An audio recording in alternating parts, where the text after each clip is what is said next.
Implantation de puces RFID. La presse du système lance une offensive majeure. Maintenant viennent les porteurs de puces, titrait le journal suisse Blick sur la page d'accueil de son site web le 14 mai 2018. Les 3 premières pages du journal ressemblaient à une campagne publicitaire pour des puces RFID implantées. Une petite puce pour lui, une grande mise à jour pour l'humanité. Quiconque a peur d'une mauvaise utilisation des données doit se méfier de Facebook et de l'assistance vocale Alexa d'Amazon et non de ses puces. Les soi-disant spécialistes disent « Les implants à micropuces ne nous donnent pas moins de sécurité numérique, mais beaucoup plus.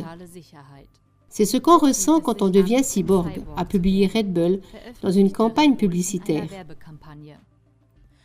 Un implant de biopuce fait de vous plus qu'un humain.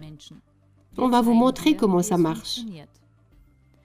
Le seul moyen pour les humains de suivre les machines est de les intégrer en nous.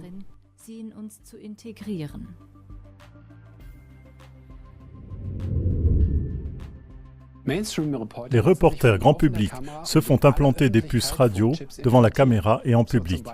Par exemple, Tim Kurenbecker dans l'émission ARD Tagesschau. Kurenbecker a le mandat d'une agence médiatique pour être l'exposant lors du salon CeBIT. Le journaliste de presse voit de nombreux avantages à être pucé. Je crois vraiment que c'est l'avenir, j'en suis convaincu.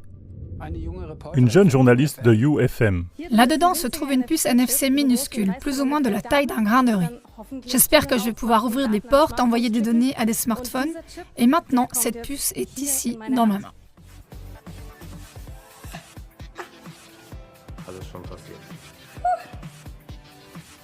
Oh, alléluia. Ah, je suis si contente. Jonas Janssen, rédacteur du journal allemand FAZ.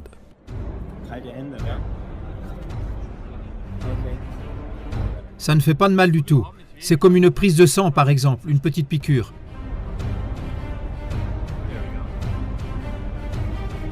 Et maintenant, tu peux mettre toutes sortes de données dessus. Ceux qui prédisaient il y a quelques années que dans un avenir proche, nous serions implantés sous la peau avec une puce radio, ont été qualifiés de conspirationnistes. Aujourd'hui, la presse du système fait la promotion de l'implantation des puces radio RFID de manière ciblée et coordonnée.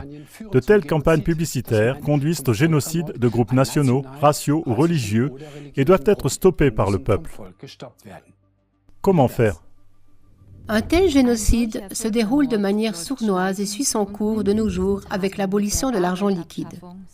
Si vous refusiez avec véhémence tout paiement sans numéraire de nos jours, vous ne pourriez exister que de façon très restreinte et bientôt plus du tout.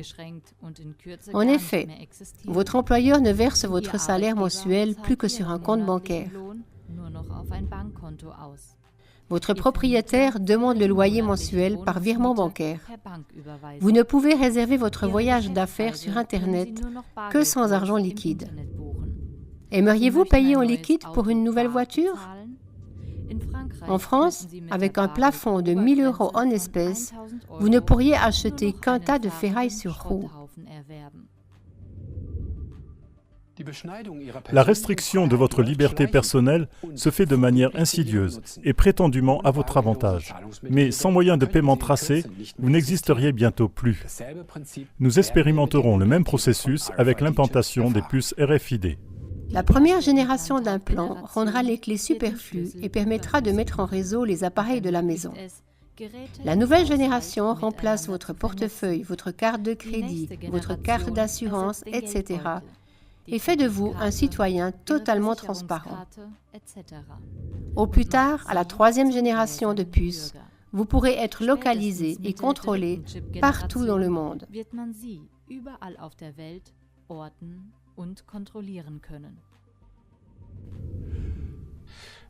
Ceux qui, pour des raisons religieuses, éthiques ou autres, ne veulent pas se faire implanter une puce seront tôt ou tard exclus de la société et ne pourront plus participer à la vie publique.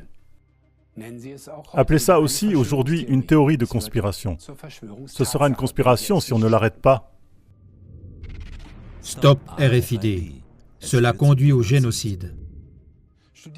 Dans ce contexte, étudiez également nos émissions CLA TV bien documentées sous les liens qui s'affichent et protestez contre toute nouvelle avancée de cette technologie anti-humaine.